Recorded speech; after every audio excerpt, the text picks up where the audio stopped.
I think we can start again. Welcome back. I hope everybody had a great lunch break.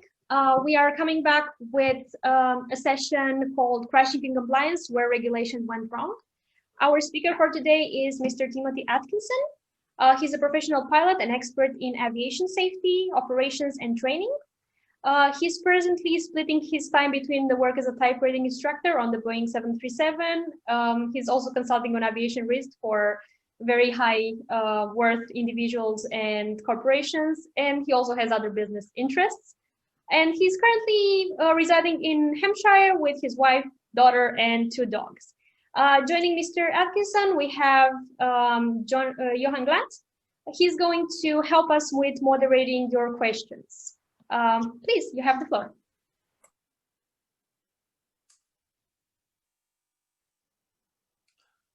Thank you very much, Karina and Johan. Good to have you on board as well. In these very strange times, it's lovely to be talking to you all on this interesting topic.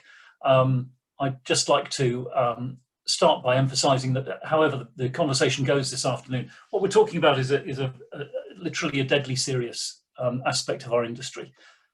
You see before you the memorial to those lost in Air France 447, a very beautiful memorial. I enjoyed a tremendous career as an accident investigator, which included working on that event and a couple of other large aircraft crashes.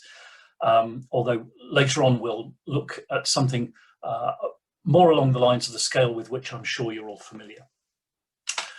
And the title, Crashing in Compliance Where Regulation Went Wrong, I don't want to immediately upset any regulators who may be with us. I'm not sure if there are any or not. But this is not to say that regulation is worthless or doesn't have value, but I think we can see a trajectory in our industry where regulation is not working for us and working for the people it's meant to protect in perhaps the way that it should be or that we and they would like it to. But having said that, I think one of the important things and a difficult thing to do as a safety investigator actually is to celebrate not only our weaknesses but our strengths as well. And it's much more difficult to find data relating to general aviation, business aviation, than it is airlines. And so forgive me for presenting some airline related data, but courtesy of Boeing, we're looking here at a chart of enormous success, really. Accident rates and fatalities per million departures going back to 1959 and coming up to the present day. And if you're seeking to reduce the rate of the thing that you're concerned about, then that is a tremendously healthy chart to have in front of you. And it's a chart which shows, excuse me, very clear downward trends in all respects. So you might say, well, this is great news, our work is done, we can move on and try something else now. Unfortunately, that isn't quite the whole picture. And this is perhaps the least appreciated aspect of that change in aviation risk, which is to do with the influence of aircraft type on the statistics. Now, some of you may have studied this and be very familiar with it. I suspect many of you won't. And when people ask, for example, what is the impact of CRM training in aviation safety, I point them towards this graph, which shows a progression of aircraft development and the accident rates of those aircraft.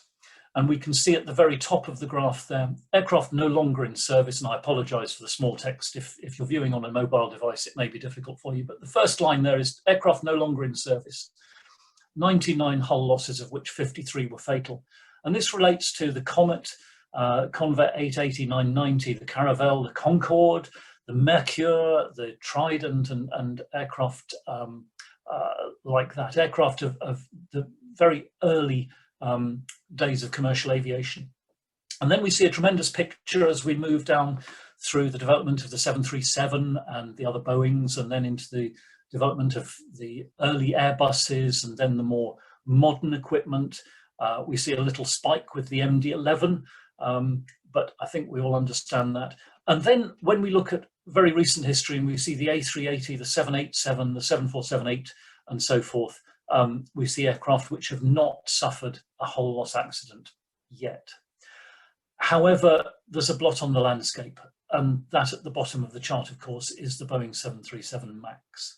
And I don't want to rake over the ashes of MCAS, but I would just point out that I'm sure anyone who's followed that story will understand that the MCAS story is a story of regulation and of the development of solutions to problems which really neither effectively address those problems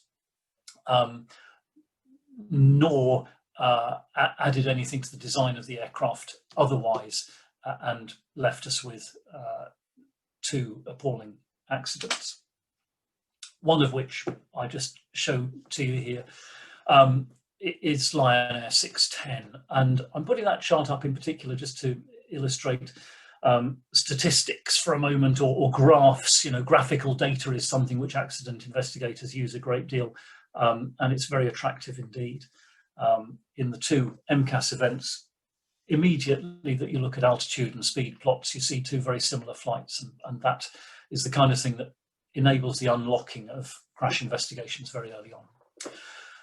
In the subtitle to the this presentation, rather boldly, I think they were words I've reflected on.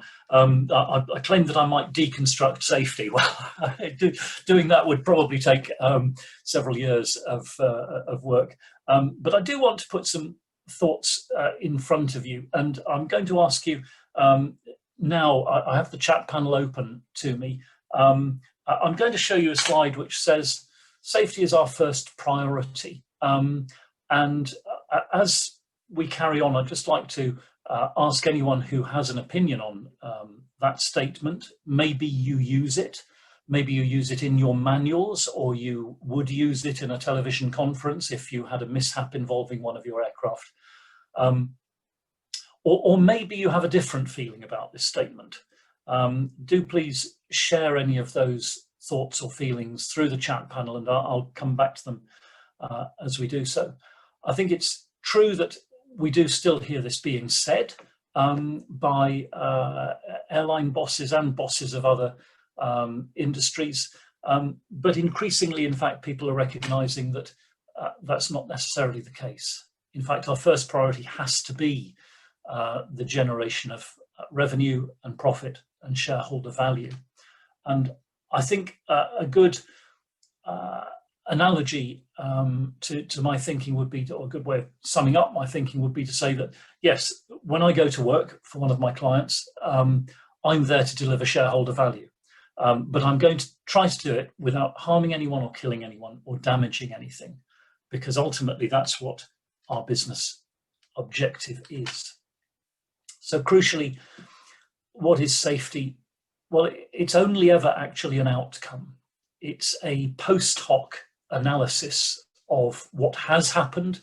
It's never a statement about how we are now. The residents of Grenfell Tower in London, when they went to bed on that fateful night, felt safe in their homes, I hope. Tragically, of course, circumstances proved them wrong. And therefore, and with apologies to the late Friedrich Nietzsche and his famous statement that God is dead, I'd like to echo his philosophical summation of the time and propose that maybe if we are enlightened, we could begin to think about safety as a dead concept. Now, I appreciate this is a big idea, but let me expand upon that a little bit. Here are four aspects with which any safety practitioner will be very comfortable. Hazards, the bad things that could happen, risk, the probability of those things happening, and the outcome, if you follow the classical analysis method. The mitigations we might apply, because it's not all just downside, there's some upside as well, and statistics. And we use them in the safety world in order to achieve our objectives. But hold on just a moment. If safety is dead, then could we just pause for a moment, and I'll put my pilot hat on and think about going to work. And when I go to work, I try to control the hazards around me. I try to have a comprehension of their risk. I bring that into my threat and error management, for example. And through my threat and error management and many other things about the operation, I mitigate them, and many of them are mitigated for me. And aviation is ultimately a statistical game. And so, in fact, do we find that flight operations and safety are the same thing, but we've compartmentalized them for some reason or other? Well, very possibly.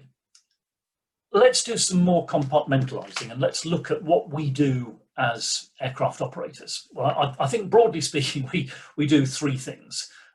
We have to run a business, first of all. So we've got employees to take care of.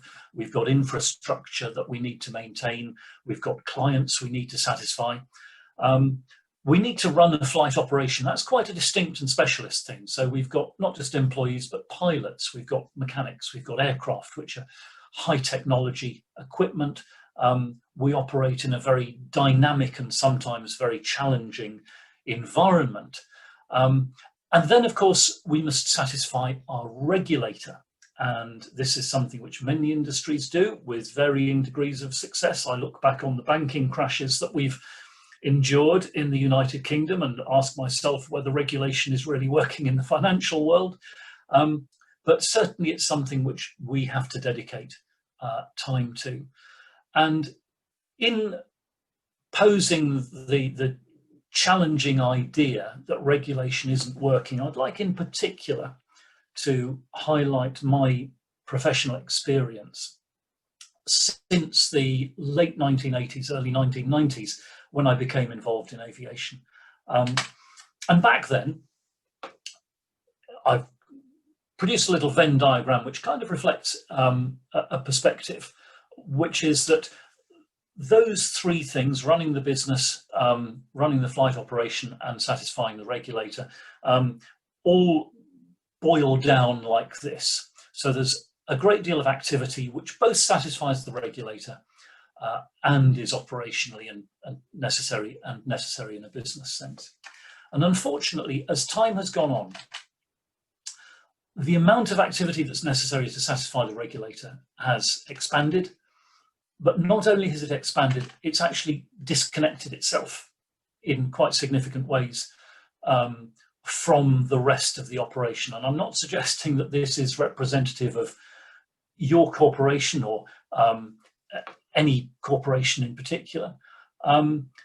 But I'm sure there are people in airline operations or AOC holding operations of all kinds whose lives are reflected in this, and who in fact spend a great deal of time working on regulatory compliance without necessarily bringing the same weight of benefit to the overall operation.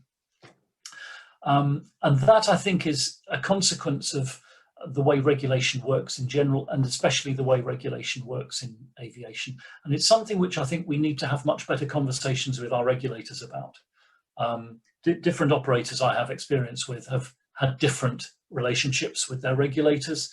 Some have been very challenging, some have been very accepting. The majority have lain somewhere in between. As operators, we're dynamic organisations. We want to improve, we want to reflect new thinking. Regulators, of course, may want to do those things, but they are ultimately tied down to the things that they're required to do. And before we move on from there, I just want to pick up on a couple of points. Interesting point from Cameron Payne. Thank you, Cameron. Safety can be our first priority only if we demonstrate that in every area and at every level. Yeah, okay, I see the point there, that it's not a conditional statement, I think. And similarly from Paolo Pestano, who suggests that safety has to be a part of every job and activity. And I think that reflects neatly on the notion that if we accept it's part of everything, then why does it need to be separate? Why can't we simply ingrain what we presently call safety within everything else that we do. Now, of course, one thing that we all have is a safety management system. And having said that safety can only ever be an outcome, it strikes me that a safety management system, in fact, is rather like trying to have a lottery winning system. You know, there are some things we can do which we know would increase the chances of winning the lottery. And we could exhibit those behaviours. We could invest time in time and money in exercises which will increase our probability of winning the lottery.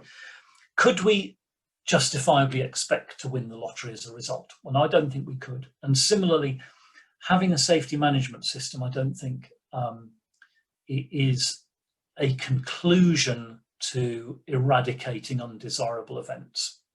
It addresses them. But again, why not absorb all the things that are avoiding those undesirable events into everything you do every day, and therefore the safety management system will become much less disconnected, and arguably your method of addressing the things we call safety could be a much more effective one, because as a couple of people have just mentioned there in the chat window, actually it's all about ingraining safety into everything we do. Now, even if you have an excellent safety management system, unfortunately, there is no guarantee of a good outcome. And I was asked in particular to talk a little bit about one event which I dealt with,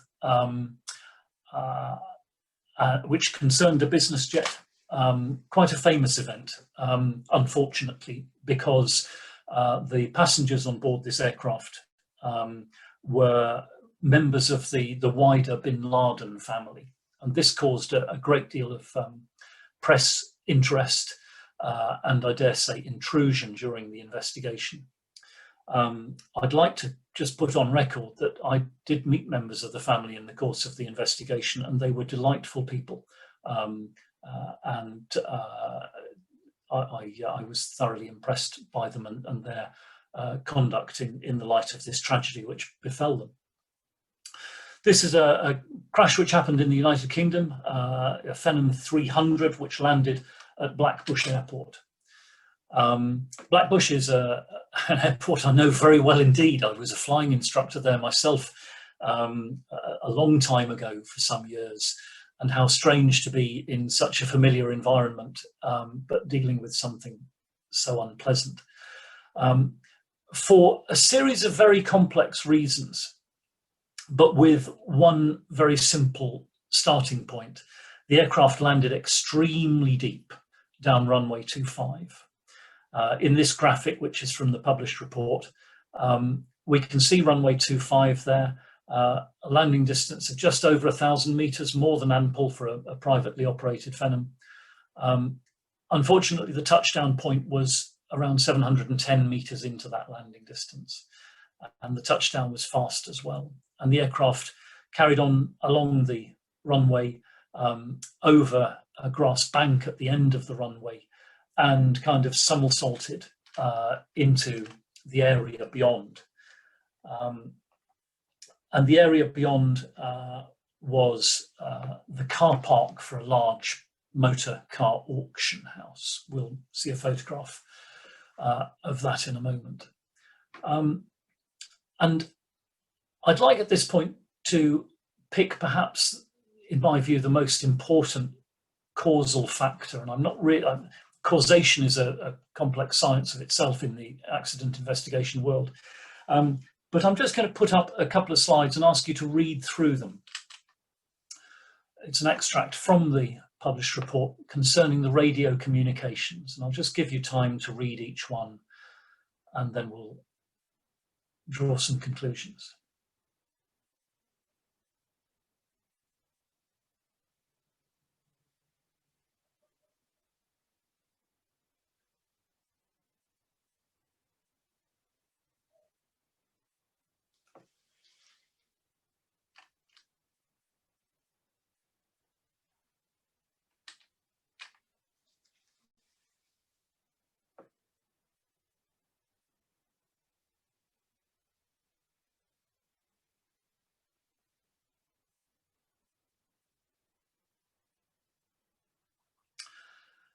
And with that exchange, the initial plan in the mind of the pilot of the Phenom, which was that there was a microlight in the circuit which had right of way, it was the lower of the two landing aircraft according to aviation law, would carry on and land. He was going to extend his circuit out and make room for that to happen.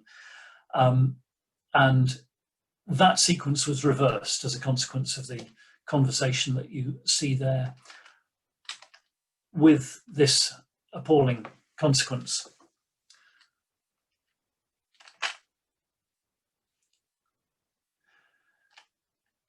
And in those very brief slides exposing that set of circumstances, and often in crash investigation, one has some conclusions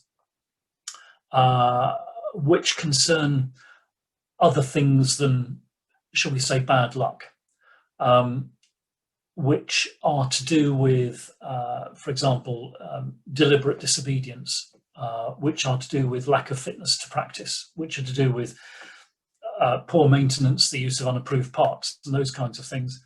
Sometimes one is dealing, in fact, simply with a series of events, a cocktail which comes together, and I really would commend you to read the report on that event.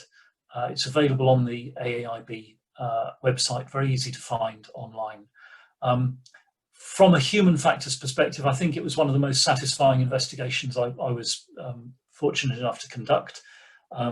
It's an amazing illustration of human frailty, and in particular, in my present safety work, I'm often asked by people, why didn't the crew in a particular event, not this one, but in a particular event, go around?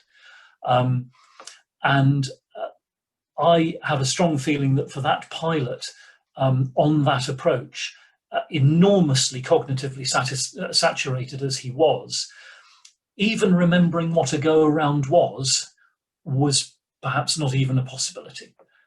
He was so mentally overloaded that he simply pressed on with his initial plan. And I liken this to driving along a motorway. When we're driving along a motorway, we're not making a conscious decision every moment to continue driving forwards. That's been our plan since we got up that morning and decided to go somewhere. And similarly, a pilot on the final approach, I think, can be in that mindset. My mindset is I'm going to carry on and land. And to disrupt that mindset, there needs to be spare mental capacity, which I'm convinced in the case of the poor individual flying that aircraft was not the case. A soft science, human factors, unfortunately, but there we are. And I just mentioned the final line on this slide, rolling the sky dice. You know, this is what we do all the time. We take statistical safety, we take hazard and risk, we roll some dice, we hope for a good outcome. But if we were rolling 10 dice and they all came up 6, that is a possibility for which we have to prepare. And there are happier outcomes. This is a 737 which departed from Madrid. And there's a good report on the case by the Spanish Accident Investigation Commission, which shows the path that the aircraft took over the Madrid landscape on its way to a landing at Getafe Air Force Base. And I mention, as I talk about luck, that between those two events, between the Phenom at Blackbush and this 737 at Madrid, yes, there is luck, but there are other things as well. And it's how we deconstruct those other things and how we understand them and address them that is crucial to the work that we do in the name of safety. So how can we comprehend and address our concerns? Well, this is one of a number of models which I've looked at, or in fact, in this case, devised in order to bring method to the investigation of hazards and risk and the management of them. And I'll just say a few words about it. I would strongly recommend any organisation that's trying to address hazard and risk to have a matrix of some kind. Here we begin with the objective. Why are we going to do the thing we're going to do? Recently I was asked to consult on a proposed trip in a small turboprop aircraft on a leisure activity. And in fact, when we started looking into this and saw the turboprop aircraft was 40 years old, it was going to a dirt strip where the weather wasn't going to be particularly good, and the only purpose was to have a nice afternoon out, it was quite easy to say, well, actually, you know, is this objective really worth fulfilling? We move on, and the next area that I think we all need to be much more concerned about is the regulatory environment we operate in. Now, whether this is the regulatory environment, meaning you have to fit a very expensive piece of new equipment onto your aircraft, using money that could well be put to a better purpose, or whether it's the relationship you have with your regulator and the difficulties you encounter there, I think it's underplayed. It's underplayed in particular because traditionally accident investigation organisations are state organisations and regulators are as well. And there can be unhelpful interplay between those two organisations if one finds fault with the other. But I would dare say that an operator which decides to have its regulator on its hazard log is probably starting to take little baby steps in the right direction, because I've certainly seen unfortunate consequences of the regulator's behaviour, expectations and so forth. Then we have technical. So this is the technical side of the operation, the aircraft, for example. You know, are you operating a 30-year-old aeroplane or a 5-year-old one? Does it have some devices which are beneficial to safety as bolt-on modifications, or are they integrated into the software systems? The human aspect, of course, vitally important. We often criticise human beings for their failings, but we need to celebrate their successes. We need to support them in the things they can do well, and we need to address the things they do less well. The environment itself, weather, visibility, cloud, and so forth, and its interplay with others. The organisation, thinking back to the awful Chapecoense tragedy and the role of the management pilot in command of that aircraft. You know, it's a joke in an airline when you see the director of flight operations and the chief training captain flying together. Everyone sort of has a laugh about that, but there's a really genuine concern about decisions made by senior individuals. Having looked at those areas, mitigation, of course. Are we able to mitigate for the things we found effectively, more or less so? And then I think it's very important, again, to review everything that we've done in this process. Very often in safety activity, there's a conclusion and a report goes onto a hard drive or printed copies on the shelf, and there's no re-examination from there. I must give a word of warning about me and my kind and the things that we do. And in particular, if any of you are unfortunate to be involved in an investigation into a serious event, I'd recommend having a look at the work of Jonas Lundberg, Rollingen and Hollnagel, and the Wilfy-Riff principle.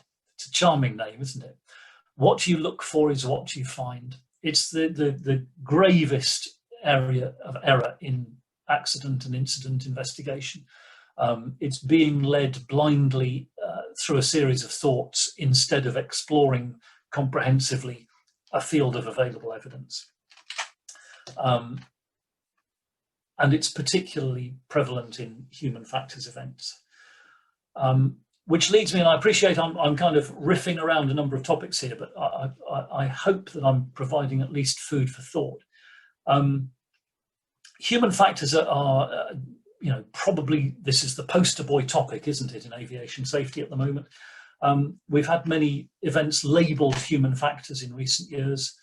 I've been most impressed by one large corporation I worked with quite a lot of years ago, who looked at human factors, looked at the fact it was a soft science, And they decided they would believe in it. And they recruited the very best practitioners they could afford. They gave them everything enabling that they needed. And then what those people said was fact and was acted upon by that organization. And it was, I won't quite say transformational, but it was certainly enormously beneficial to them in the challenge, in facing the challenges they faced as they grew their business. So not such great news as we said earlier. As I say, our work on safety is not done. And I'd like now just to very briefly, for those unfamiliar with it, introduce human behavior and a kind of very quick primer on human factors. And in particular, it struck me very early on in looking at this science that actually the first qualification for human factors expertise is the experience of being one. You don't need to go and do a degree in it. You don't need to read books. You need to be introspective and questioning about yourself, your own behavior, your motivations, your expectations. And that, I think, is the best key to unlock the world of human factors, just to be aware of our own behavior. People who do that in an operational environment like a flight deck often are able to see the things that they can do better very effectively. And at the heart of human behavior is why we do everything that we do. And it can be summed up really in 4 words. If I had the benefit of a live audience in front of me, I would get you to fill in the blanks yourselves, but there's the answer. We do everything we do because it makes sense.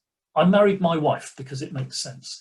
I drive the car I drive because it makes sense. I read the newspaper I read because it makes sense. Everything boils down to this very simple behavior. And crucially, that leads us to a conclusion. And with thanks to Sidney Dekker, and if you do find these words about human factors interesting and you want a starting point for investigating the world of human factors, particularly in aviation, I recommend any books of Sidney Dekker's to you. Our aim is not to find out where people went wrong, it's to understand why their assessments and actions made sense at the time. That is the key to human factors investigation. And as Sid says, no one goes to work to die. No one carries out a series of actions with the expectation of a catastrophic outcome. When a catastrophic outcome occurs, the chances are that there was a disconnect between the human perception and the outcome, and the investigator's task is to drill down into that and make learnings from it. But Sid Dekker isn't the first man to realise this. Here are some sage words. Most accidents are due to human factors. I'll let you read the rest of those 3 paragraphs while I take a sip of water.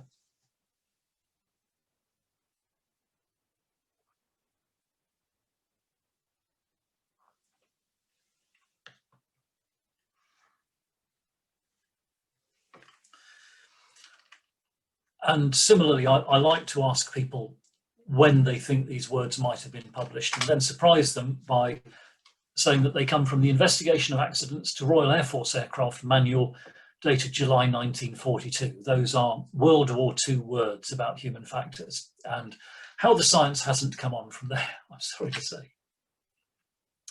I hope that so far has been some helpful thought about human factors in particular. And having covered that aspect of accident investigation and what safety is, I just want to say a couple of other things which I think should have resonance, especially for those of us involved in flight operations. And having mentioned Sid Dekker, the antichrist of the modern safety movement, it's only right to bring Jim Reason up as well, the Christ figure. His linear model of accident causation, where one thing leads to another, which gives rise, for example, to why-because analysis and a whole field of human factors science and quasi-science. But really, I question whether it's as simple as that. In fact, life seems to me to be much more complex, much more involved. It's unusual to see a straightforward linear etiology A to B to C to D. There's usually a great deal more at play. And if there are links, they carry different weight. Some are redundant. Often there's not really a chain of causation at all. The analogy can fall down. And having mentioned that, and having also mentioned a moment or two ago the Wilfy-Whiff problem, there is a solution to this, and that is lateral thinking and mind mapping. So for those of us in the conference virtually who are investigators, I really do recommend, whether you use the Orpheum R model to build a mind map or you build it yourselves other ways, this is the answer to Wilfy-Whiff. And it's not simply to be led in a series of events and inquiries, but to pause and plan and be strategic and make sure that you're thinking as broadly and laterally as possible. And as I move towards a conclusion, I want to highlight another thing about human factors. Here are 3 recent human factors crashes: Air France 447, Turkish 1951, Spanair 5022. There's another theme though. There's a theme that was there before the human factors, and that is that all of those aircraft were misbehaving, they were malfunctioning in the hands of their pilots. And the more reliant we are on control technology, and the more we distance ourselves from the things it controls, the less able we are to intervene effectively when it goes wrong, which is one way of saying, for example, are we all doing enough hand flying? I'm very fortunate to fly the Boeing for an operator who doesn't have any restrictions on hand flying or indeed raw data flying, and I try to keep myself sharp. Not everyone is able to.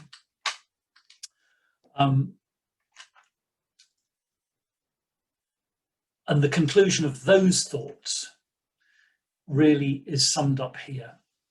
As an industry, how far do we expect things to go wrong, whether on the approach into Blackbush, on the departure from Madrid, halfway across the North Atlantic at night, taxiing out at Madrid with a malfunctioning takeoff configuration warning system, on the approach into Amsterdam with a malfunctioning radio altimeter, and still expect the human pilot to achieve a good outcome. And those of us who are concerned with training, I think, need to have this at the forefront of our minds. The airline I'm involved with had a very unpleasant multiple electrical malfunction some time ago. As an investigator, my first reaction was to look on Flight Radar 24. And I looked at the circuit the aircraft flew of its departure airfield. And I thought, well, that's pretty good, actually. The height keeping's great. The speed control's not bad.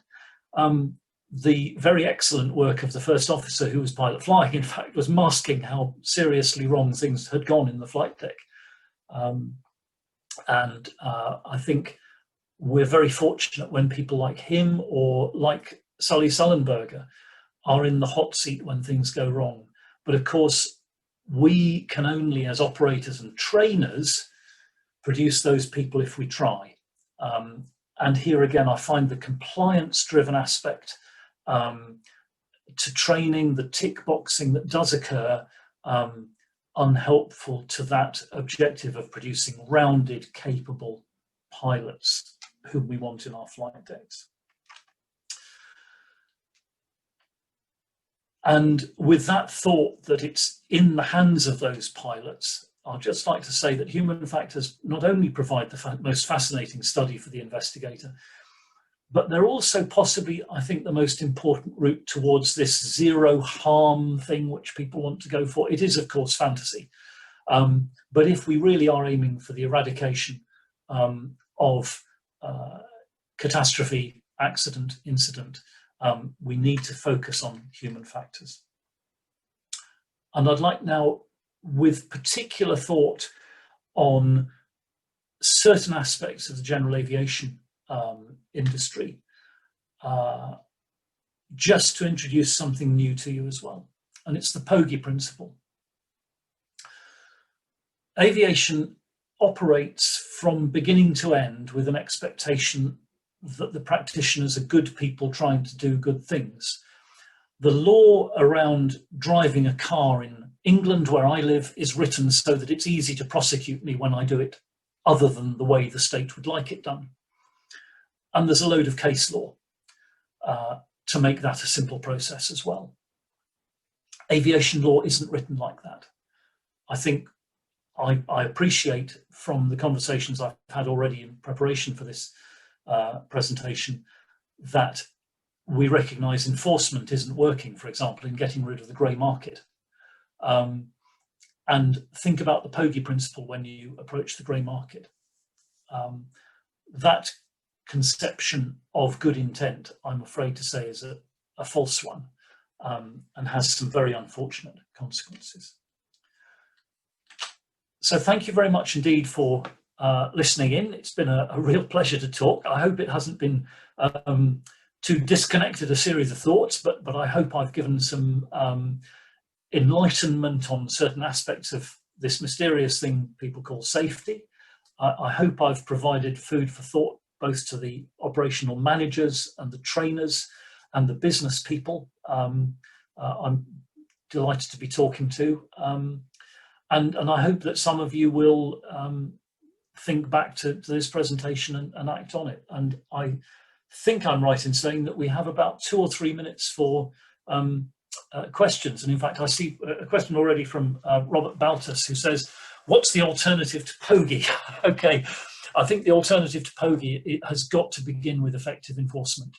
You know, I've stood at a small airfield in the UK watching certain large single turboprops emerge from an 800-foot overcast, knowing there's no published instrument approach. I've seen the uniformed pilot get out and then help his passengers with their bags.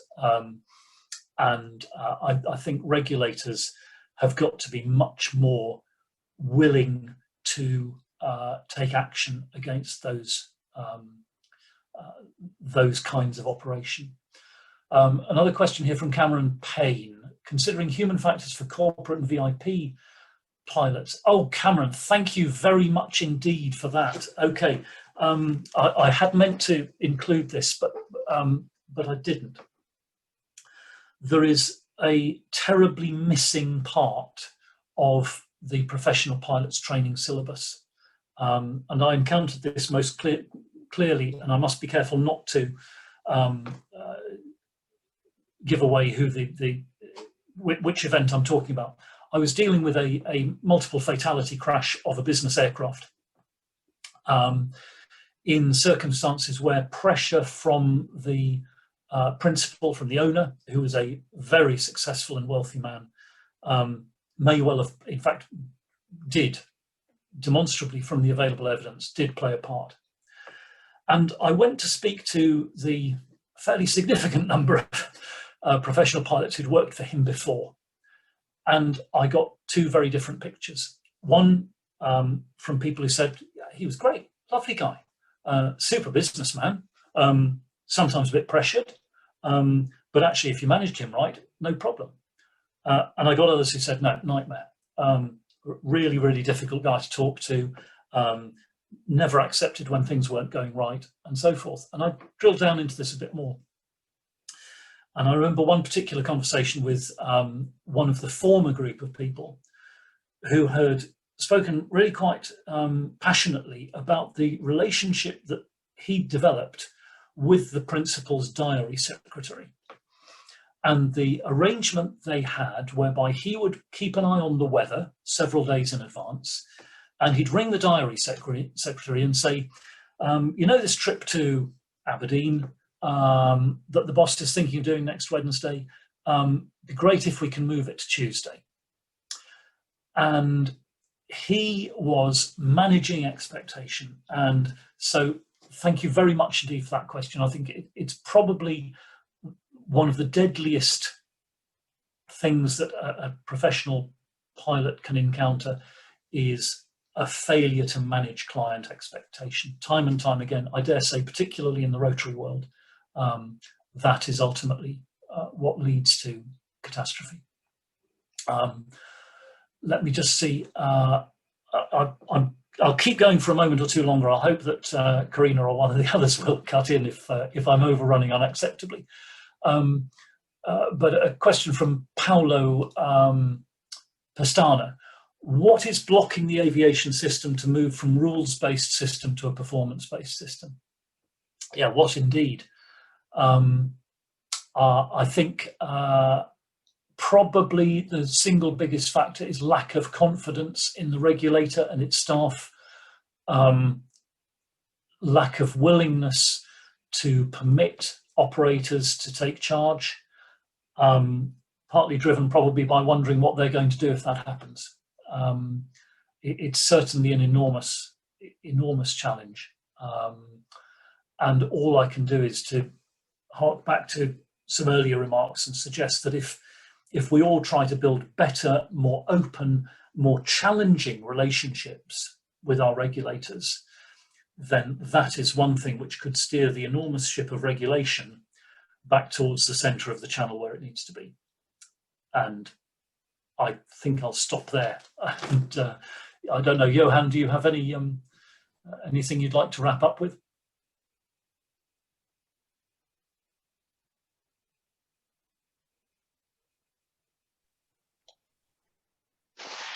There we go. I need to unmute myself. I've been listening with great interest, and I was hoping to see maybe a comment from the regulator side, if we have any in the audience, on because the common perception is that regulation is one providing a basic layer of safety. Now, what you're saying, and it was also noted by someone in the chat, what you're proposing is basically a fully empowered performance-based approach. Now, I have one question that you might, when we give some time to answer, and it won't be a short answer to answer it fully, but is the industry ready for it? I think some parts of it are and some parts of it aren't. Yeah. And there need to be carrots and there need to be sticks. So there needs to be definite objective benefit to those who perform well, and those who perform badly need to understand that there will be consequences and they need to feel the pain of those consequences. Often people feel that there's something magic and special about aviation, and I think there probably used to be. You know, back in the post-war years, for example, that there was really something unique and fresh about aviation, which probably drove some of that thinking. I think nowadays the aviation industry in some parts is bogged down in its past. In a few areas really wants to rush ahead and forward. And if you look, for example, at the possibility of commercial space flight, then there are massive challenges there. But between the two, I think the good operators, and let's not kid ourselves, there are good operators and there are bad operators. The good operators need to be able to benefit from performance-based regulation, because often it's actually getting in the way of them doing things which will be beneficial to them and to all around them. But what performance-based regulation mustn't do is become a mechanism whereby, I'll say it, the cowboys can run riot. And I suspect the regulators are concerned about that possible outcome. Thank you very much, and yes, I agree, and that's perhaps a question that's been under debate on performance-based regulation. Is it beneficial or not? Does it provide safety? And it will continue. Thank you very much for your presentation and foods for future thoughts for all of us. And I know there's a couple of questions. And actually, there is some on peer support and just culture, and I will keep those until day 3 on Thursday in the afternoon session. And we also have tomorrow something on peer support. So I'll take the liberty to keeping those questions for later in the Safety Summit. And thank you once again, Timothy, for your time and effort to make this presentation. And I'll hand over to Corina to introduce the second part of this afternoon session. Thank you very much indeed. Yeah, as Johan mentioned, we are getting to the second part of our afternoon session. We are going to discuss with 2 ladies from Clear to Land about ERP, not just an exercise to tick a box. We have with us Edith Tieber and Kerstin Mumenthaler. Hello. Hello. Hello.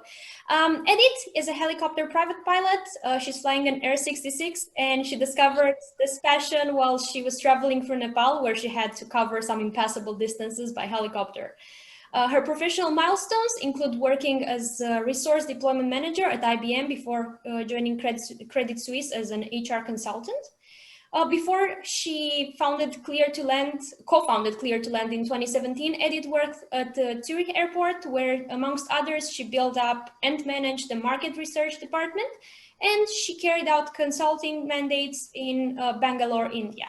Today, Edith is a certified coach and senior consultant in the areas of self-management, dealing with contradictions and compatibility of work and family, with a focus on resilience, high performance, comeback, and change. We also have Kerstin with us. Before she started her pilot training, she joined Lufthansa as a flight attendant, which enabled her to fully understand the complex procedures for flight operations. And this was very helpful and supportive of her future career as an airline pilot with Air Berlin. She logs more than 6,000 flight hours on the Airbus A320 family. She obtained a Master's of Science in air safety management in parallel to her pilot training, and she was also able to expand her knowledge in various management roles in companies and as a consultant. She's a member of the Business Continuity Institute and owns her own brand, Aim for Safety, where she offers consultancy services in crisis and business continuity management. She's currently following a change and innovation management course at the University of St. Gallen. Ladies, you have the floor. Thank you. Thank you very much, Corinne. Thanks for the nice introduction. So, okay, let me start immediately.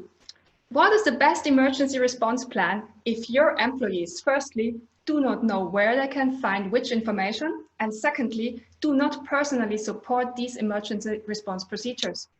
Exactly, but the basis for the whole procedure is the resilience of each individual employee, who in an emergency quickly recovers from the initial shock and can use the ERP efficiently and effectively. We welcome you on board of our flight to the universe of Clear to Land. And I'm Edith. And I'm Kerstin.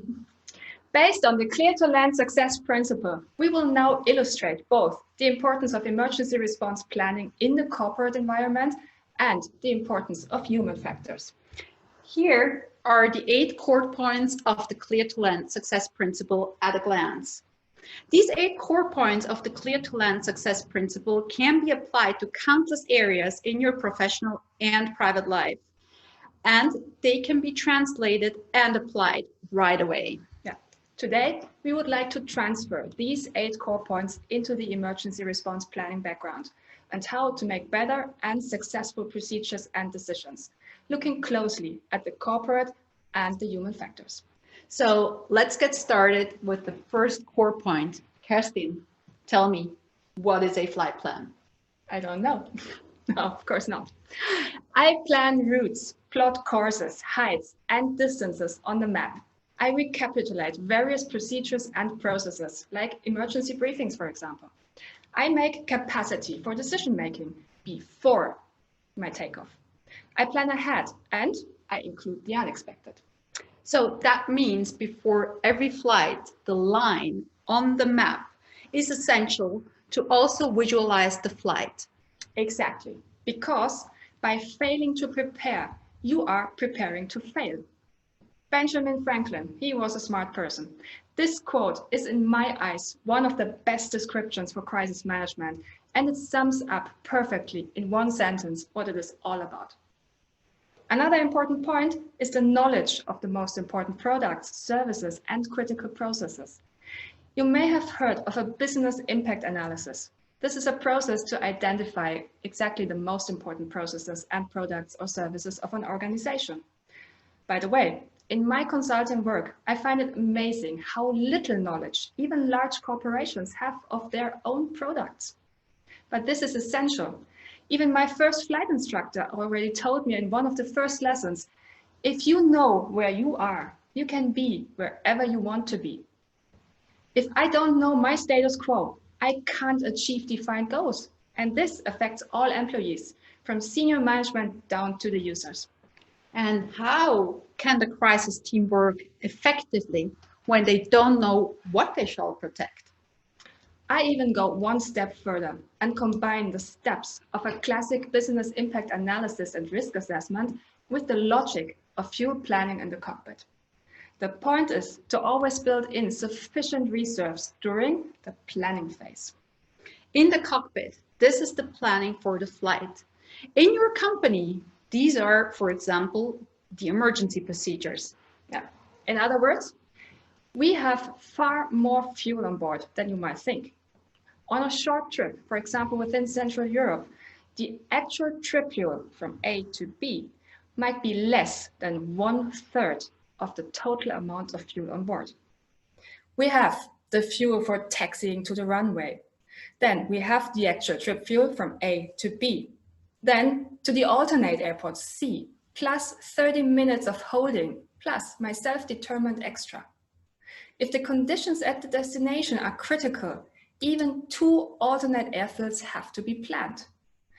Believe me, very few of your processes remain critical if you approach planning so conservatively and always with at least one plan B. Exactly. Having a plan is the key. But first of all, we need a goal, because without a goal, even the best plan remains just a wish. By the way, the saying is not from me, but from Antoine de Saint-Exupéry, the famous author of The Little Prince, who, by the way, was primarily a professional and a military pilot. Let me say it rather straight. Without a goal, I accept failure. Exactly. This applies not only to us pilots, but also to our professional and private lives. Every company, and last but not least to ERPs, as they are calls for action when a situation poses an immediate risk. So, do you have a goal as a company? And what is the situation with regard to emergency response plans? Are you hopefully nodding now? And what about the employees? Do they know the goal? Are they on board and do they support it? Are they fit enough to be able to access their resources in an emergency and recover quickly from the initial shock and act quickly? That should be the goal with regard to the human resources. After all, ERPs are only as effective as the people who use them. So the big question is now, how do we get there? Good question. With a good plan, and ideally with a good plan B and even a plan C. It is possible in your company to involve all key people in the target definition or planning. If everyone is in the same boat and is included and therefore pulls together, the identification of each individual employee is much higher, and therefore the willingness to perform, efficiency and stamina increases. In my role as manager, I try to involve my people as often and as good as I could in decision processes and mapping out the year. Employees are a valuable asset of any company. It should be a declared goal of every company to have motivated and loyal employees. I especially positively recall the processes I was directly or indirectly involved in creating. My identification was a completely different one than when I was prescribed to do so. So now you may ask, but what about new employees? Do they just have to accept it? Well, good question. Yes and no, because a new employee usually receives know-how transfer from a colleague and will be influenced, at least initially, by his or her motivation. But it would be too nice if everything were as simple as it sounds. Yeah, and that brings us straight to our core point number 2, expect the unexpected. When flying, it is essential to always be one step ahead. Always train the what ifs. Up there, it's not possible to pull over for a moment and have a coffee and reflect about things. Do you remember the Hudson River miracle from 2009? When a bird strike caused a dual engine failure and the crew around Captain Sully managed to successfully land the Airbus A320 on the Hudson River in New York?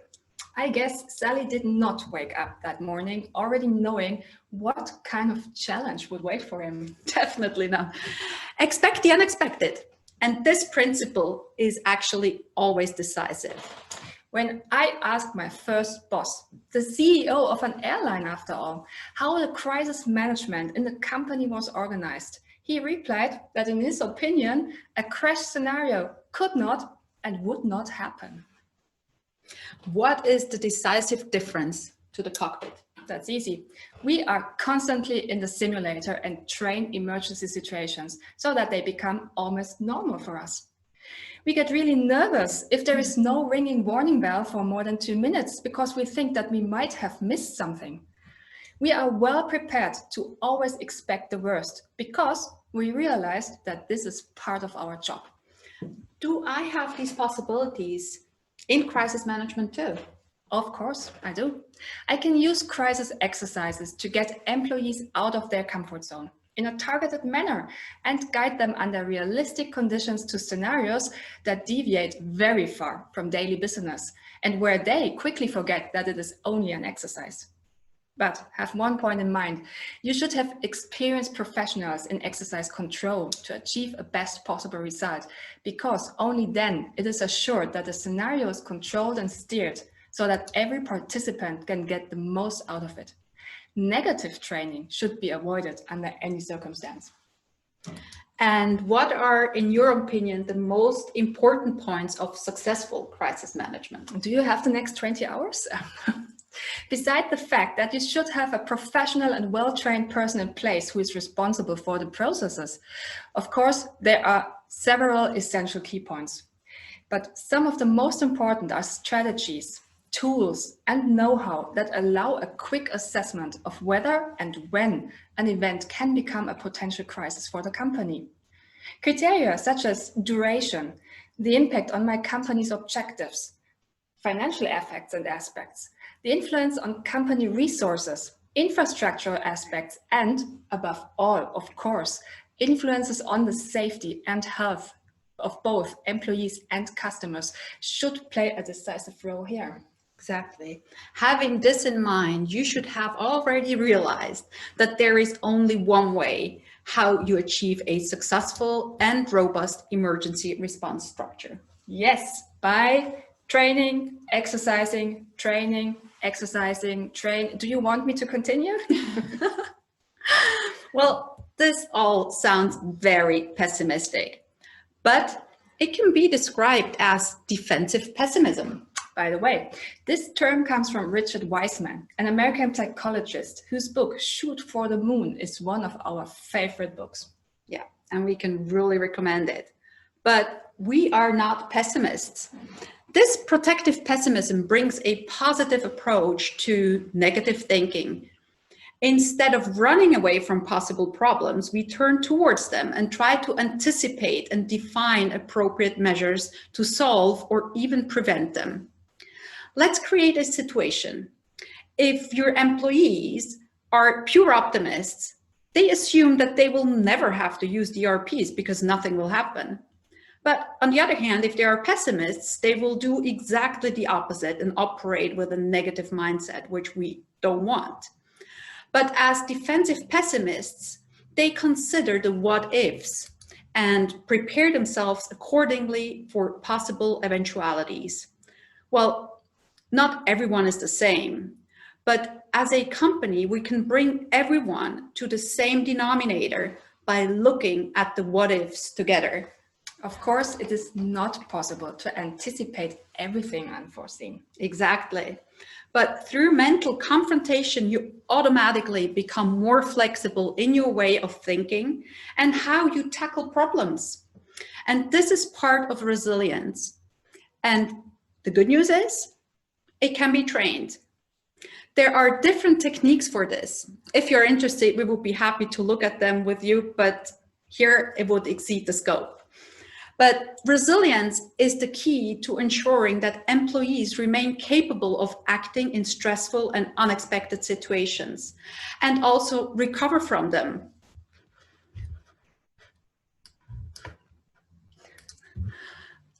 While they remain physically and mentally healthy. We will then go into this in more details when we get to our core point number 6. Yeah, but let's first talk about the importance of checklists. Core point number 3. They help us not only in connection with ERPs to act efficiently and effectively, and thus enable us to keep the focus on the essentials. Right. As aviation specialists, you know as well as we do that there are detailed checks for all flight phases. We organize ourselves in such a way that work steps can be carried out without rushing and step by step. Checklists are and should be used in reoccurring routines. Of course, this point is also of central importance in crisis management. We airline pilots, we live with the prejudice that we need a checklist even for going to the toilet. Well, this is actually certainly exaggerated, but I don't know. tell us, what is it all about? For sure, it's not that we are too stupid to press the right buttons, but simply that we have to work through all the important steps and not forget anything essential. And that in a situation where you don't know in advance how you will react emotionally. You're absolutely right. And some people become very calm and others panic in stressful situations. Yeah, that's exactly what I mean. Checklists are the red thread, helping us to stay on track. And it doesn't matter whether it's the cockpit or the management. Real crises evoke strong emotions. Sometimes people you know personally are affected. Certainly, decisions have to be made that will have a huge impact on the company and all employees. For checklists and documentation, one rule in particular applies. KISS. Keep it simple and stupid. Yeah, absolutely. Because when you get an alert at 3 o'clock in the morning, something must be short and clear to be executed. Believe me, already experienced. In the airline cockpit, a structure has proven itself. Our documentation is divided into 3 different parts. The so-called memory items are things that have to be done by heart for the first steps to restore safety, which is, of course, essential for survival. For emergency response, this could be, for example, the initiation of the notification process. Then there is the QRH, the Quick Reference Handbook with the red thread and the most concise work steps in checklist format. So that's the one from the Airbus, for example. And then there is the FCOM, the Flight Crew Operating Manual. I brought you just one out of the 7 volumes. 7, just want to say that. So these manuals contain the very detailed explanations and background information. That's what gets dusted in the cabinet and taken out when a simulator check is due, meaning that an actual crisis situation needs to be handled with only the memory items and the QRH. And we recommend this structure as well for any crisis procedures and emergency response plans. Yeah, the example of a lot Polish Airlines Boeing 767 shows impressively what happens if you leave out checks and then land safely thanks to the checklists. After takeoff, a problem with one of the hydraulic systems was discovered. Soon, it was clear that the landing gear could no longer be extended. Stupid. Also, the mechanical backup function was not possible. Thanks to the checklists, the masterly performance of a landing without landing gear and without anyone being injured or even killed was achieved. So this could be another Sally Hudson miracle story. But, and that is the big but in the story, all this could have been avoided if they would have detected during the obligatory pre-flight check the little fuse in the circuit breaker panel that had been pulled and that shouldn't have been pulled. Small inattention, a very big effect. In aviation, as well as in crisis management, there is no tolerance for such supposedly small mistakes because the consequences can be enormous. Checklists and their consistent execution help to avoid such mistakes. This is a very good example and shows the importance of the checklists. But a checklist must also be used. As a private pilot, I use checklists already during flight preparation and then on-site, of course, from the pre-flight check on, for example, before I even get into the helicopter. The risk is too high that something could be overlooked and go wrong. And how do we manage emergency situations? Without a mental checklist and, of course, regularly trained procedures, this is not possible. Now, since we cannot apply the emergency brake, as you already have mentioned, we cannot pull the brake and go to the right, asking ourselves what happened. It is essential for us to be ready to make decisions in the here and now and at all times. Easy said, we must always be mentally ahead of the aircraft. Exactly. It's not as if when we sit down in our aircraft, everything we experience falls away from us. On the contrary, we always bring our imaginary backpack with everything we have experienced and the impressions and stress of the day or week with us, and that all the way into the cockpit. And we find it difficult to press pause or stop, especially when something keeps us busy for a long time. It sounds so easy, but why do many companies still find it so difficult to implement checklists company-wide? It's difficult to say, but in my experience as consultant, there are often different practices within actually the same company, since a company-wide handling is missing. There are departments that have optimized their processes and work with checklists all the time. And there are others that consider checklists to be an unnecessary thing. As we said at the beginning, checklists help us, not only in connection with ERPs, to act efficiently and effectively, and thus enable us to always keep the focus on the essentials. Exactly. And we have often heard that checklists destroy creativity. But in fact, checklists do not require us to invest energy in thinking. That means that we are free to concentrate on the essentials and we can be creative. They are our mental guideline for completeness and therefore also for security. As Kerstin just mentioned, checklists can help us to keep a cool head in hectic moments and crisis, and to work through an ERP in a structured and focused way. And in addition to good checklist management, by which I mean efficient checklists that everyone can access within a useful amount of time, the personal stress management of each employee is also indispensable. Because there is no patent solution for dealing with stress. Every solution is individual and requires that every employee knows his stressors, his personal stress intensifiers, and personal stress reactions. What can I do as a company?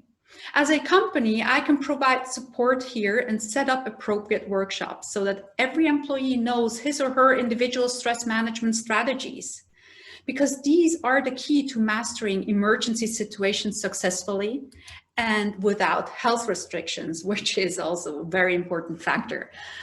Another important factor is clear communication, which leads us to our next core point, cleared to land. Yeah, thank you. Clear communication and closed loop communication. It's what I would say the DNA of the aviation industry. Because we are talking via radiocom and the personal contact is completely missing, it is even more important to communicate clearly. We talk in a worldwide standardized phraseology with very clear instructions and a precise wording. Closed loop means that all instructions must be repeated by the recipient. So we make sure that all messages are understood clearly. Clear communication. I mean, it sounds quite easy, doesn't it? But how many times do you ask yourself, did the recipient understand me correctly? Did he really get what I said? What sounds completely trivial, however, is not so in practice. Otherwise, we wouldn't be here to create this keynote. One example from my work as a consultant happened just a few weeks ago with a client having a digital conference call where some duties were assigned to a person. And 2 weeks later, when asking for the results, it became clear that the assigned person never was part of that initial conference call. Think about that, clear communication. Other point, have you ever been in the crisis room in the first minutes after opening? No matter whether it was an exercise or a real activation? I have had this dubious pleasure countless times. And the first minutes are always characterized by chaos and wild talk. I have stopped counting how many times I realized that decisions or instructions did not reach the recipient at all or not completely, and were therefore not executed. All principles of cockpit communication apply here as well. It is of elementary importance to make sure that instructions are understood, especially since they may have been given in a hectic and noisy environment. An established system with, for example, phrases and documentation containing all this is needed in advance. Exactly. In the crisis room itself, the lock keepers have a decisive role to play. Here too, I have observed far too often how the poor lock keepers have run desperately after information and in the end have not documented everything. A small side effect of this is also the legal aspect. The public prosecutor might be interested in the exact timing of your decisions. This sounds very chaotic, and as you say, absolutely right. In my opinion, instructions are clear in hectic and challenging moments. Not only under normal circumstances can communication be a challenge. How often have we asked ourselves how our conversation partner meant something? But be honest to yourself, how often did we really ask? Instead, we took the sentence or statement home with us, and the mental cinema did not stop running, and in the worst case, gave us a sleepless night. Do you know this?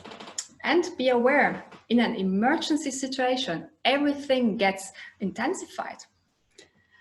All the more we can fall back on the knowledge and handling from the aviation industry. Never assume, and closed loop is something we can recommend to everyone here. This means to remove all doubts as soon as possible by not assuming what might be meant, but by asking until everything is clarified and by means of closed loop confirming what has been understood. Instructions and processes in ERPs, and not only there, should be as clear and as unambiguous as possible. Ideally, employees communicate with each other in clear and short phrases based on clear rules and without room for interpretation, in particular in stressful situations, of course. But you can communicate only successfully when roles and responsibilities are clear. Exactly. And that brings us to the next core point. Your control, my control. In a two-man cockpit, there is a very clear division of roles. The pilot flying and the pilot monitoring. These roles are independently from the position of captain or first officer. In order to completely avoid discrepancies in advance, the procedures are very tightly regulated. With the so-called Standard Operating Procedures, SOPs, an uniform script has been published. In it, it is actually precisely defined Who does or says what, when, and how? So theoretically, that means you can spend a 14-hour working day with a colleague without speaking one single private word. Yes, that's right. And I have already experienced that. Of course, that was no fun, but the safety of the flight was never endangered. So each pilot knows about his tasks and responsibilities at all times. When the pilot flying, for example, hands over control to the pilot monitoring, he or she would say, "You have control." And the pilot monitoring clearly repeats, "I have control." It is about who is in charge and therefore who is responsible. Thanks to the clear announcement and definition, the responsibility is always regulated.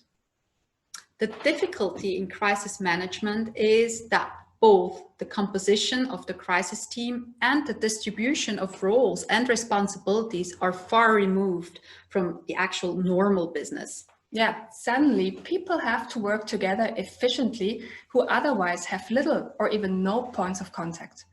In the airline cockpit, this is standard. People fly together very often in completely new constellations. Of course, such a strict standard operating procedures script is far too strict for crisis management. Nevertheless, it is strongly recommended to define the roles and responsibilities in your team in detail. That way, everyone learns his or her task, and the senior management also knows exactly what information they can expect from whom. But guess what? That would work only if you train and exercise this regularly. Exactly. Continuous training is sometimes indispensable for a functioning ERP and should be clear who is in command at what time and therefore responsible. Almost every pilot knows the anecdote about an approach in the 1990s into Hong Kong airport. Yeah, that's a good example. I don't know if you know the story, but the co-pilot steered the plane, but the captain on his side constantly corrected him like a pilot instructor and even did flight control inputs here and there. The already difficult and rather messed up approach was completed by a rather hard landing.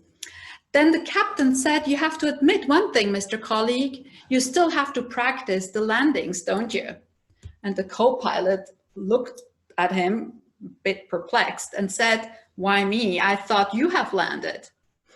And it sounds like a joke, but it actually happened. And this example illustrates the importance of making roles and the associated competencies and responsibilities that they have to be clear at all times. In short and clarity, who does what by when? Exactly. That said, focus on your horizon sums it up. We need a holistic view. We have a lot of data management in the cockpit. It needs a high situational awareness and a forward-looking aspect. Consider the right conclusions from the high amount of incoming data. In other words, try to always be ahead of your aircraft. When we look at the cockpit more closely, we have here I say very basic layout with the very basic displays. We have here the speed indication, here the artificial horizon, the altitude indication, and the course indicator. Those four build together the so-called basic T. Basic, because with those four, you can remain safely in the air without any reference to the outside. The challenge with all the values actually is the amount of data coming in at the same time. In the cockpit, as well as in crisis management, it is essential to set the right priorities and to filter the relevant information needed at the particular moment. And the bigger challenge, to be aware that there are many interdependencies between those values, meaning that there will be an impact on the other values when you change one. So when you gain altitude, you will lose speed, except you do something against this. I have developed the BCM cockpit with the basic T for crisis management, basic T. Meaning that I have assigned the key points of crisis management to the instruments, knowing exactly the interdependencies between the values. It would go now beyond the scope of this presentation to explain that in detail, but you may contact me anytime later if you are interested in this model. And now I come back and say, but without the employee with the right mindset and resilience, the best procedure alone won't work. The previous key points ultimately form the framework for the key point 6, focus on your horizon. From the employee's perspective, this means that the company can do a lot for the employee, as we have already shown by providing the necessary tools and services, for example, to strengthen resilience. But focus on your horizon also means taking personal responsibility, by which I mean self-leadership. What I mean to say is that every employee should take responsibility for strengthening his or her own resilience and apply strategies for self-leadership. And self-leadership requires self-discipline and the ability to reflect.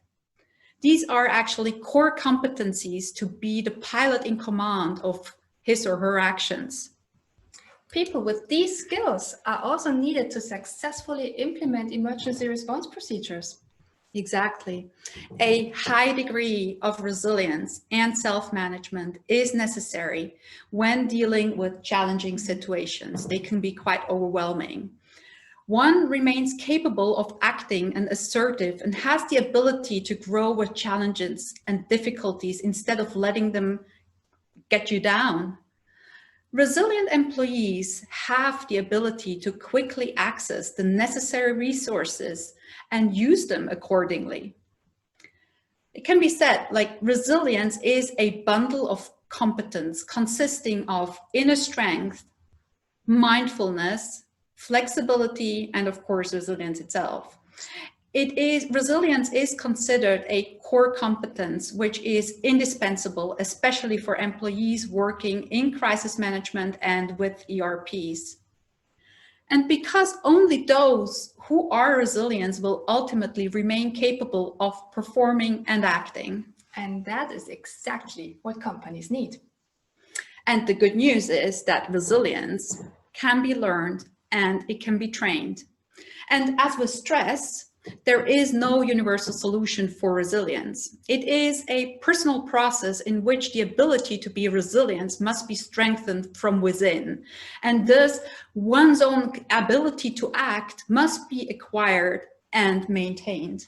And that's where we start as Clear to Land. Together with the companies, we illuminate their needs and help them to develop appropriate programs. But in an emergency situation, it needs quite a high speed for decisions to be made, which leads us to our next core point, make a decision. Yeah, the challenge with the decisions. Responsibility weighs heavily on the crisis team, since decisions in the event of a crisis are very often literally decisive for economic survival after the crisis.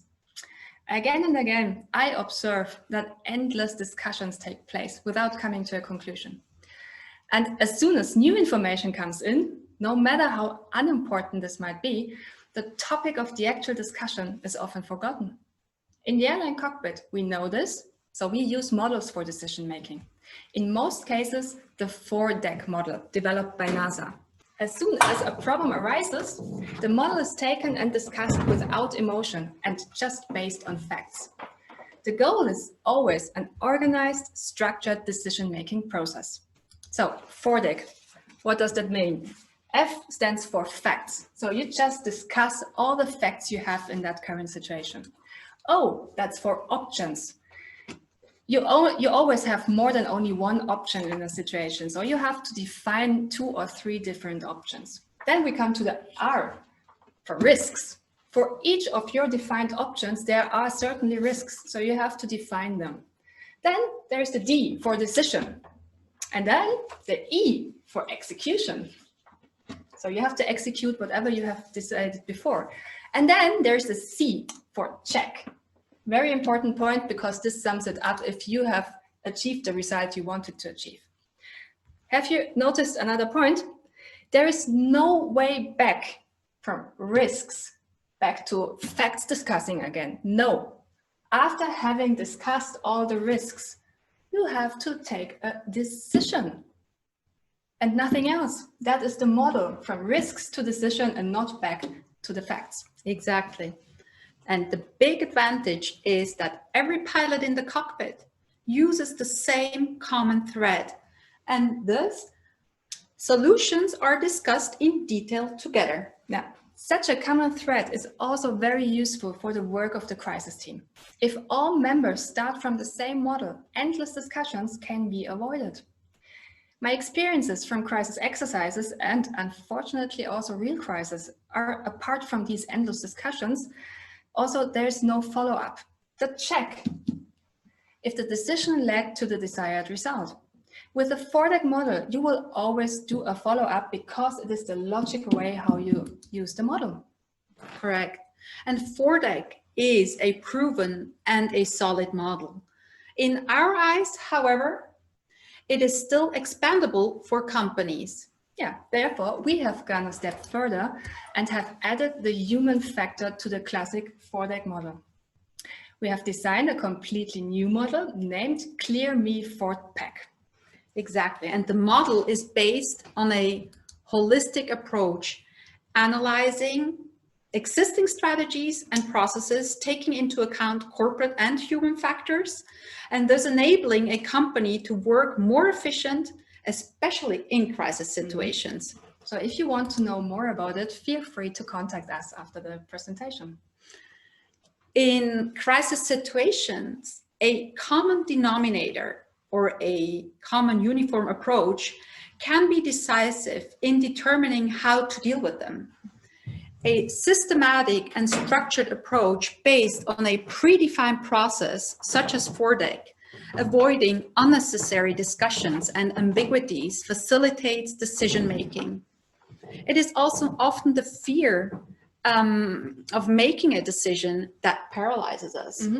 Making decisions is an important competence of every employee in connection with ERPs. Any uncertainty because something is unclear or the fear of consequences can paralyze an entire team. That's right. An error culture, analogous to the aviation industry and a clean debriefing, can actually help here. We will look at this in the last point, debriefing. A decision needs courage, fear, or let's say respect and determination. And there is a fine line between courage and respect. Without respect, the danger of making headless decisions is great.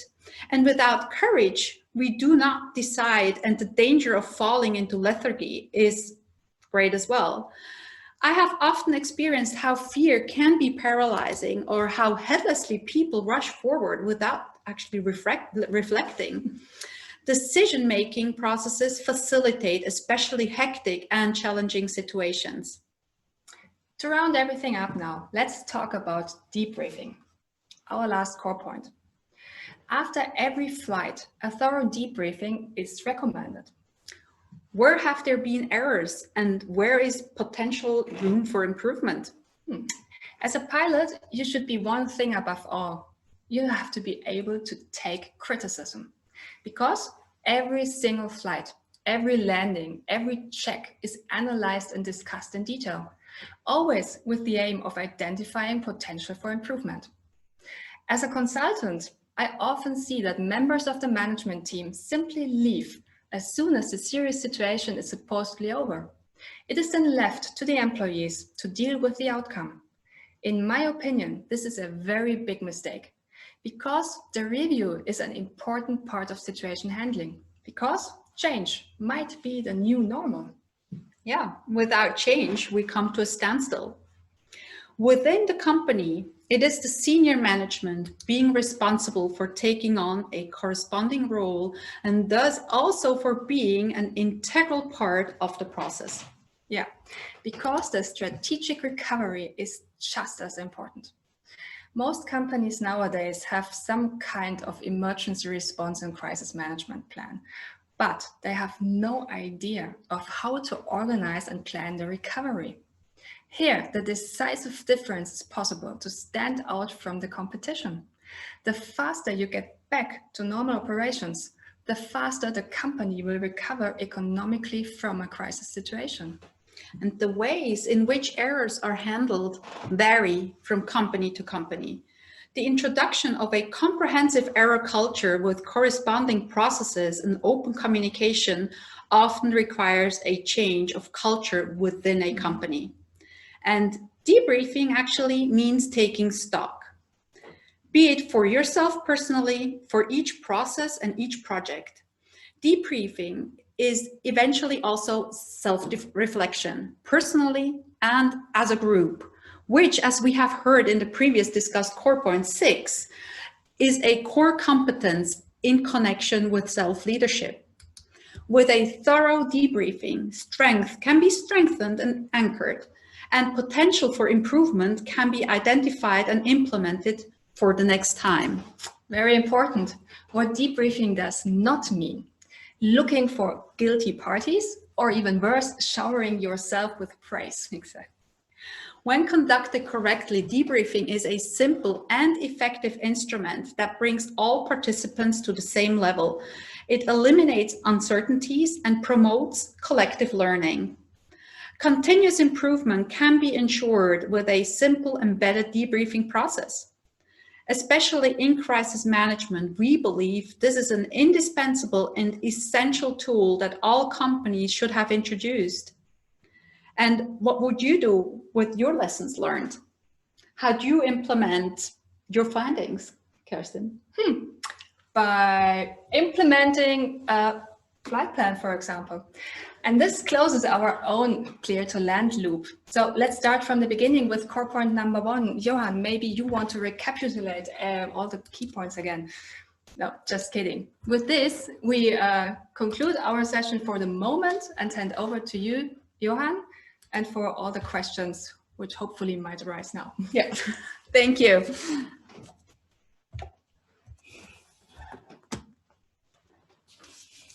Thank you so much. Let's see if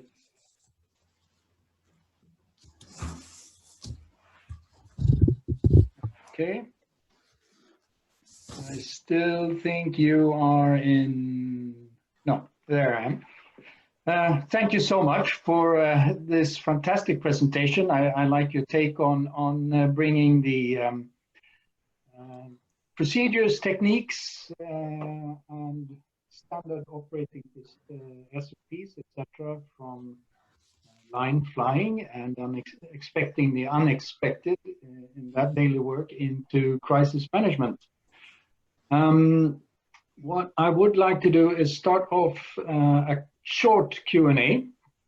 We should have actually finished a bit with a poll to all the audience. Having heard this presentation, you operators, are you confident that your organization and emergency response plan can handle an accident or serious incident? And please answer as we look at some other questions, and we'll come back with a result. There we go. There's one interesting question from an anonymous, and I'll summarize it instead of reading it out word by word. Preparation is key, as you said, planning and preparation. So basically the question is, what in your view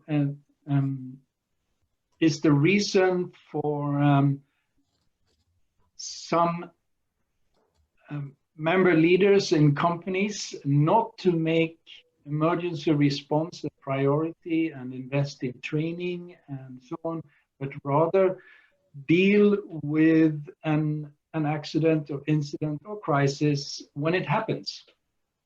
I think the example, what I told you about my first boss, the airline CEO, I think sums it up perfectly. He was so surprised when I asked him actually what he would do in a real crisis situation, that he obviously never thought of this before.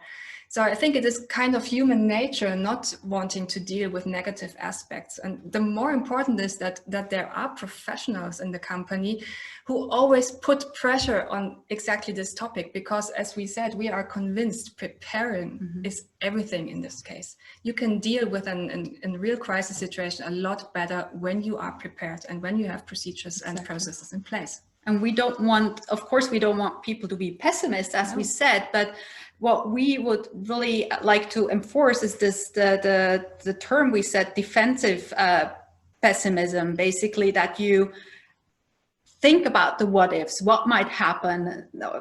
The opposite is like when you think, oh, nothing is ever going to happen, then you're even more surprised if an event occurs.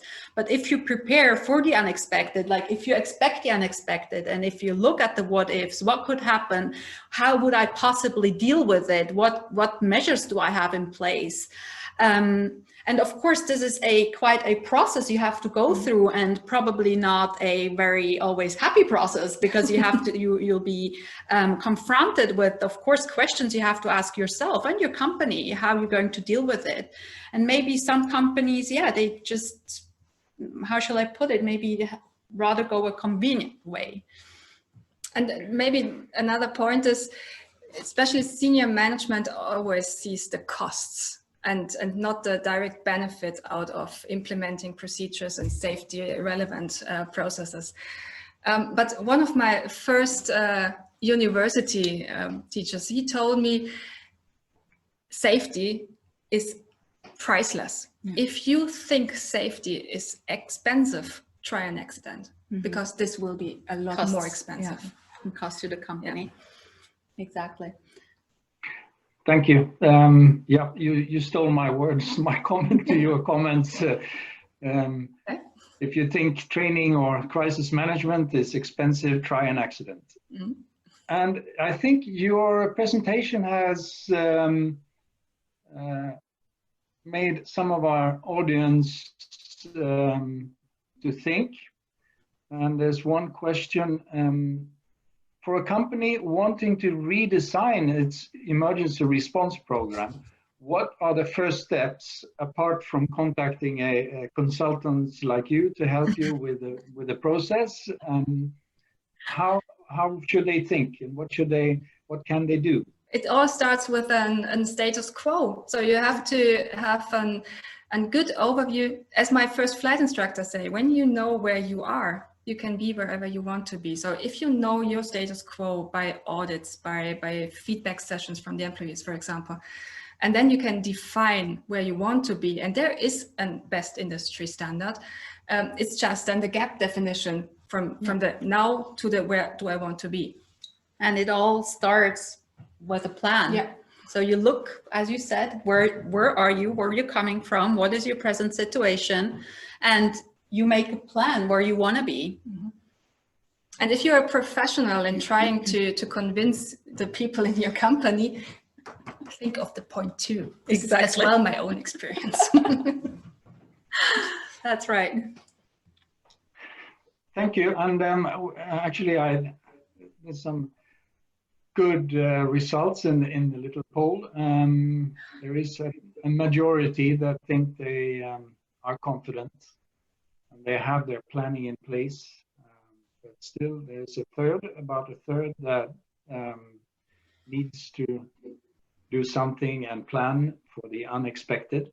We have another poll, since training is a really important part of the whole thing. Without training and exercising, you would not, when you really need to use it. So, do you perform regular training or exercises of your ERP? If so, how often? And we'll leave that for a little bit. And there was one question in the chat, and it made me think a little bit. It doesn't matter if it's a big or a small organization. Basically, what needs to be done is the same. For a small organization, is a little bit like the peer support program that we will talk about later, perhaps.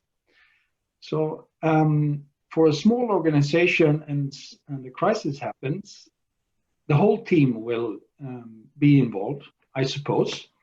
For an airline, the objective is to maybe separate the small group that deals with the crisis while the rest of the business runs its normal life. It shouldn't, the crisis is isolated, so it doesn't spread out and influence to a degrading effect the rest of operations. That's harder in a smaller operator. Do you see any way to, perhaps a similar way as peer support, to join forces in a crisis management between a group of small operators or something like that? Absolutely, I think that would be a very good goal for operators to join their forces, to work together, because in the airline industry, I can say that there is no competition in terms of safety and crisis. So even big airlines operate or cooperate together when it comes to these topics. Even the biggest ones have contracts between each other to share, for example, call center capacities and things like that. So why not using this same idea for smaller operators as well? And as you said, the small operators do have this big challenge that all their manpower, all their resources will be working only on the crisis scenario. So the normal operation, or what's left of the normal operation, is somewhere in the background. But this is all about to continue the normal operation, because you want to survive any kind of crisis situation, and therefore you have to operate in a normal way. So yeah, I would rather love this idea. Exactly. I mean, from the financial perspective, that's one, but also efficiency. And if you combine, then you have all the employees from the different companies on the same denominator, where they can act fast. They need no introduction. They can really handle the situation right from the start and in the same manner. You don't have to do any explanation anymore. They're really all on the same level. Yeah, thank you. Perhaps we saw another food for thought among our members and attendees. I just see now that we have the result from the training. More than half of those who answered do it annually or even more often than that. So we've overrun quite a bit, but it's a really interesting topic, and as you know, it's been raised as one of the topics our safety committee wanted to know more about and discuss. I will just conclude with one question to you. You have your 8 core points. Which one is your favorite? You first. You first. Well, I'd say probably flight plan, because you need to know where you're heading. If you don't have a goal and don't have a plan how to get there, yeah, why starting? Because then you're aimed pretty much headlessly in a direction and you're not efficient. And we always say takeoff is optional, but landing is mandatory. So yeah, if you take off with a goal, with a plan, then you most likely land safely, and especially if you have a plan B or C, then you land safely. So it's everything interconnected, but probably for me everything starts with a good plan. Yeah, I think I would start in the air then. Focus on your horizon. That's my preferred one, or my favorite one, because it prevents me, when I think, okay, Kerstin, focus now on your horizon, it prevents me from small scale navigation. So I don't lose myself in the small issues of the day, but I keep my horizon not only in the cockpit, but also in the rest of my life. I keep my eyes on the general horizon, on my goal. Yeah. So they're all linked together. It's, in the end, I think we love all 8. Well, thank you so much, and thank you so much for your participation and all the attendees. I know that Karina will end this afternoon's session, and over to you, Karina. Thank you so much. Thank you for having us. Thank you. Bye-bye. Thank you very much to Edith and Kerstin. Thank you, Johan, for moderating the questions. And thank you to all of our speakers for today. We have reached the end of the program for this first day of the summit. And we are very, very happy to see that many of you managed to stick with us throughout today. There were so many other questions that we didn't get to answer, and maybe the presentations triggered some questions that you did not dare to ask, or you just didn't think about them. So if you have any additional questions, please make sure to write to us at safety@ebaa.org.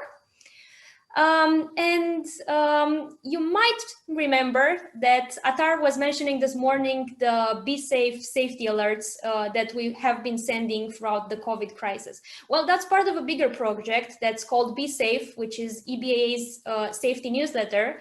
And if you would like to hear from us on safety matters and not only, we encourage you to send us an email to safety@ebaa.org or go on our